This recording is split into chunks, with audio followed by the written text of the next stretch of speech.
화제의 뉴스를 골라 과학 기자의 시선으로 분석하는 과학 본색 시간입니다. 스튜디오에 이동은 기자 나와 있습니다. 어서 오세요. 안녕하세요. 네, 오늘은 어떤 이야기 나눠볼까요? 네, 먼저 이 황보혜경 앵커는 평소에 TV나 스마트폰 같은 그런 매체들 가운데서 어떤 걸 제일 많이 이용을 하시나요? 둘 중 하나 꼽으라면 저는 아무래도 매일 들고 다니는 스마트폰이요. 네, 그렇죠. 그럼 만약에 지진이나 태풍과 같은 재난이 발생했다, 이럴 때 가장 먼저 찾게 되는 그 매체도 역시 스마트폰이겠죠. 네, 사실 저도 몇 년 전에 지진이 났을 때 우선 스마트폰부터 들고 검색부터 하게 되던데요. 실제로 우리나라 국민은 스마트폰을 자신에게 가장 중요한 필수 매체라고 여기는 것으로 나타났습니다. 이 방송통신위원회가 지난해 전국에 있는 만 13살 이상 남녀 7천여 명을 대상으로 조사를 해봤는데요. 일상생활에서 필수 매체가 어떤 거냐 이렇게 물었더니 절반 이상이 스마트폰을 꼽았습니다. 그 다음으로는 TV가 뒤를 이었는데요. 역시 재난 상황에서도 마찬가지로 다른 매체보다 스마트폰이 가장 중요하다 이렇게 답한 사람이 65% 가까이 달했습니다. 네, 일상생활과 재난 상황 모두 절반 이상이 스마트폰을 택했네요. 네. 아무래도 요즘 분들에게 스마트폰이 가장 편리한 매체인 것 같아요. 네, 그렇죠. 이 나이별로 보면 조금 차이가 있긴 한데요. 이 10대부터 40대의 경우는 일상이나 재난 모두 스마트폰을 선택하겠다라고 답했지만 이 50대의 경우는 일상생활에서는 TV를 먼저 찾고요. 또 재난 상황이 발생했을 때는 스마트폰을 먼저 이용을 하겠다 이렇게 답했습니다. 그렇군요. 나이별로 약간의 차이는 있지만 어쨌든 스마트폰이 가장 중요한 매체다 이런 공통점이 있는데 아마 요즘 스마트폰 안 쓰시는 분들이 없기 때문에 좀 당연한 결과지 않을까 싶어요. 네, 맞습니다. 사실 2015년까지만 해도 같은 질문을 했을 때 일상생활에서 스마트폰이 가장 중요하다라고 답한 사람과 TV가 가장 중요하다 이렇게 답한 사람이 비슷한 수준으로 나왔습니다. 그런데 이 3년 사이에 스마트폰의 비중은 늘어난 반면 TV가 중요하다고 생각하는 사람은 많이 줄어든 거죠. 그만큼 이 스마트폰 보급률이 높아지면서 매체의 이용 방식도 이렇게 함께 보는 것보다는 개인화되는 그런 경향이 나타나는 것으로 분석됩니다. 특히 우리나라는 스마트폰 이용률도 높고 또 요새 스마트폰 없는 사람 찾기가 힘들잖아요. 아무래도 그 구체적인 수치로 나타날 것 같은데 어떻게 되나요? 이 우리나라 스마트폰 보유율은 말씀하신 대로 지금도 꾸준히 늘고 있는데요. 2018년을 기준으로 보면 89%가 이 스마트폰을 이용을 하는 것으로 나타났습니다. 특히 눈에 띄는 변화가 60대에서 나타나는데요. 2016년에 60대의 경우는 60%가 스마트폰을 가지고 있었습니다. 그런데 지난해에는 80% 정도로 20%포인트 가까이 크게 늘었습니다. 그만큼 이제는 이 스마트폰의 영향력이 이 젊은 층을 넘어서서 더 높은 연령층까지 퍼지고 있다 이렇게 볼 수 있겠죠. 그렇군요. 이제는 연령대에 상관없이 국민 대다수가 스마트폰을 쓰고 있는 건데 사실 과거에는 TV가 가장 강력한 매체 영향력을 지녔잖아요. 그 위상이 갈수록 줄어들고 있는 것 같아요. 네, 그렇지만 이용 시간으로 보면 사실 TV가 가장 많은 비중을 차지하고 있습니다. 하루 평균 이용 시간을 보면 2시간 47분으로 이 TV가 가장 높은 비중을 차지하고요. 스마트폰이 1시간 36분 정도로 나타나니까 거의 2배에 가깝다고 볼 수 있겠죠. 그래서 보시면은 지금 나타나는 수치만 봐도 아직까지는 이 TV가 압도적으로 많은 시간을 차지한다고 볼 수 있는데요. 이 조사 대상 가운데 76%의 사람이 이 빈도수를 물었을 때 TV를 거의 주 5일 이상 거의 매일 본다 이렇게 얘기를 했습니다. 이 가운데는 아까 말씀드린 것처럼 연령별로 조금 차이가 나타날 수 있는데 연령이 높을수록 이 스마트폰보다는 TV를 더 자주 본다 이렇게 말하는 사람이 많았고요.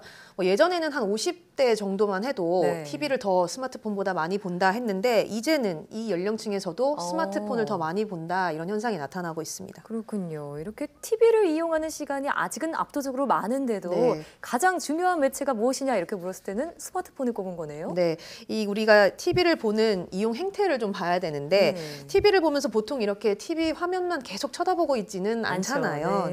다른 일을 하기도 하고요. 다른 매체를 이용을 하기도 하죠. 실제로 이 TV를 보는 사람의 절반이 넘는 55%가 TV를 볼 때는 스마트폰을 같이 한다 이렇게 답을 했습니다. 저도 그런 편인 것 같아요. 그렇죠. 수시로 보게 되는데 주로 채팅이나 메신저를 이용하는 경우가 가장 많은 것으로 나타났고요. 그냥 TV를 보면서 습관적으로 이렇게 스마트폰을 본다 이런 경우도 많았습니다. 아무래도 이 TV가 좀 수동적으로 그냥 보게 되는 매체잖아요. 그런데 스마트폰이나 다른 매체를 함께 이용을 하면서 TV 시청 형태도 과거보다는 좀 능동적으로 변하고 있다 이렇게 볼 수 있을 것 같습니다. 현재는 스마트폰이 TV를 좀 보완하는 그런 역할을 하고 있는데 갈수록 스마트폰의 영향력이 커질 것 같다는 생각이 드네요. 네, 다음 소식으로 넘어가 볼까요? 네, 요즘 뭐 미세먼지 공포다 이렇게 말할 만큼 대기오염 문제 굉장히 심각하잖아요.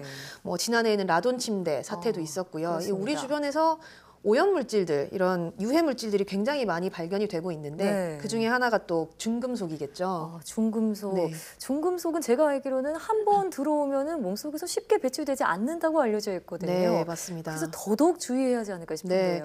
이 많은 종류의 중금속이 몸속에 한 번 들어오면은 이 배출이 되지 않고 축적이 되는 만큼 기본적으로 섭취량 자체를 줄이는 게 좋겠죠. 그런데 사실 우리가 먹는 음식에도 뭐 기준치에는 물론 적합하고 안전한 수준이지만 약간의 중금속이 들어있는 것들이 있습니다. 그래서 이번에 식품의약품안전처가 발표한 이 식품 속 중금속을 줄이는 조리법에 대해서 소개를 해드리려고 합니다. 아니, 조리법만으로 중금속의 섭취를 줄일 수 있다고요? 네, 우선 이 볶거나 기름을 짜서 식용유 형태로 먹을 수 있는 그런 종류들이 있죠. 보통 뭐 아마씨라든가 우리가 흔히 먹는 참깨 등이 있는데요. 이런 식품은 그냥 먹는 것보다는 기름으로 먹었을 때 훨씬 더 이 중금속 양을 줄일 수가 있습니다. 이 중금속이 기름에는 잘 녹지 않는 성질이 있습니다. 물에는 녹지만 기름에는 녹지 않기 때문에 기름을 짜서 먹게 되면 이 중금속이 같이 나오지 않는 거죠. 실제로 그냥 먹을 때보다 기름으로 먹으면 중금속 섭취량이 10% 정도로 아주 크게 줄어드는 것으로 나타났는데요. 예를 들어서 뭐 참깨를 보면 이 기름 속의 납 함량이 원재료의 1.6%, 비소 같은 경우는 1.5%로 줄어들었고요. 카드뮴의 경우는 원재료에서는 아주 소량 발견이 됐지만 참기름에서는 전혀 나오지 않는 것으로 나타났습니다. 그러니까 기름 종류를 좀 짜서 먹을 수 있는 것들은 그냥 조리해서 먹기보다는 기름으로 짜서 먹는 게 더 낫다 이런 말씀이네요. 네, 맞습니다. 또 우리가 즐겨 먹는 뭐 국수나 당면 이런 면류들 있잖아요. 이런 경우는 물을 충분히 넣고 삶은 다음에 면만 건져서 먹는 게 가장 좋습니다. 이 면류는 물에 삶는 동안에 중금속의 70% 정도가 물에 녹아서 나오게 됩니다. 그 국수의 경우는 끓는 물에서 5분 정도 삶았을 때 카드뮴이 86%, 알루미늄이 2%가 물에 녹아서 배출되는 것으로 나타났고요. 당면의 경우는 10분 정도 삶으면 납과 알루미늄이 모두 60% 이상 물에 녹아서 나오는 것으로 나타났습니다. 그러니까 뭐 물에만 삶아도 이 중금속 섭취량을 크게 줄일 수 있는 거고요. 이런 종류의 면 같은 경우는 또 삶은 물은 먹지 않는 게 좋겠습니다. 네, 저 면 좋아하는 거 아시잖아요. 이 면수는 웬만하면 피해야겠네요. 중금속 성분이 녹아 나온다고 하니까. 일부 나올 수 있기 때문에. 네, 알겠습니다. 또 다른 식품은 어떤 게 있나요? 네, 보통 또 우리가 녹차나 홍차 많이 마시는데 티백으로 주로 이용을 하잖아요. 이 티백의 경우는 98도에서 2분 정도만 우려낸 뒤에 꺼내고 마시는 것이 좋습니다. 이렇게 티백을 우려낼 동안에 녹차의 경우는 20%, 홍차의 경우는 50% 정도 중금속의 함량이 늘어납니다. 그러니까 시간이 지날수록 이 물로 배출되는 중금속의 양이 늘어난다는 건데요.